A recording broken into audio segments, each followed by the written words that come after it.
Allez, les suites maintenant de votre feuilleton du Trésor à la découverte cette semaine, vous le savez, des animaux sacrés. Aujourd'hui, on s'intéresse aux vaches qui, en Inde, sont de véritables divinités. Elles font partie du décor et vivent en totale liberté dans les villes et à la campagne. Il existe même, vous allez le voir, des résidences un peu particulières quand même qui leur sont dédiées. Angélique Forger avec Marion Lawemen et Antoine Morel sur place.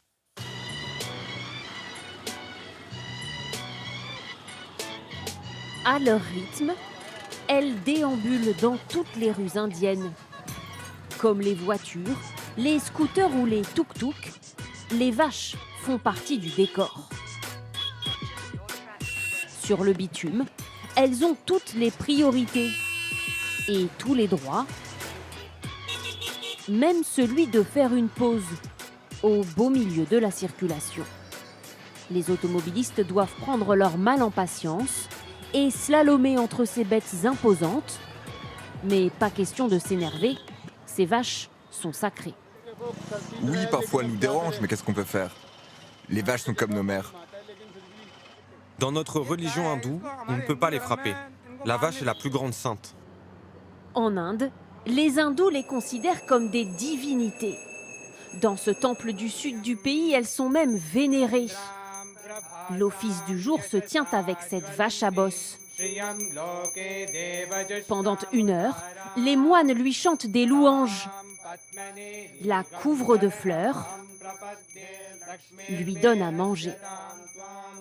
Les pratiquants les plus fervents se prosternent même à ses pieds. Ces vaches méritent d'être adorées parce qu'elles seraient l'enveloppe charnelle de tous les dieux hindous. Le corps de la vache est la résidence de 330 millions de divinités. En adulant une vache, vous priez pour toutes ces divinités en même temps.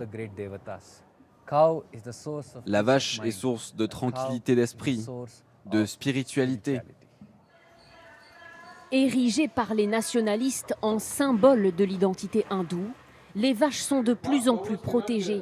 Il est désormais interdit dans la plupart des régions du pays de les manger et de les tuer. Les bêtes âgées trouvent alors refuge, comme ici, dans des maisons de retraite pour vaches. Il en existe près de 25 000 en Inde. Quand on les caresse ici, elles sont très heureuses. Elles adorent ça. Cet agriculteur en prend soin bénévolement. Il s'est donné pour mission de les choyer jusqu'à leur dernier souffle. Jusqu'à la mort, elles vont être heureuses. Elles vont profiter de leur vie et partir paisiblement. Les vaches indiennes ont droit à tout, même à leur propre service d'ambulance. Depuis 9 ans, à New Delhi, Vinay Kumar roule au secours des vaches malades ou blessées. Rejoins-moi directement là-bas, je ne suis pas loin. Chaque jour, il reçoit jusqu'à 10 appels de passants inquiets pour la santé des vaches. On reçoit surtout des appels pour des vaches qui ont mangé du plastique. Plus rarement, c'est pour des accidents comme une patte ou un sabot cassé. Ce matin-là, il est appelé au chevet d'une vache errante. Ses mamelles se sont infectées. Au fond de cette cour, les ambulanciers vont d'abord l'attacher. Passe-lui la corde autour du cou. Il n'y a pas de temps à perdre. L'animal doit être transporté d'urgence pour être soigné dans une clinique vétérinaire spécialisée. On la monte dans l'ambulance et ensuite on va l'amener à l'hôpital. J'étais venu lui donner à manger, puis j'ai vu qu'elle était blessée et en mauvaise santé. J'ai tout de suite appelé l'ambulance. Il fallait qu'on trouve une solution.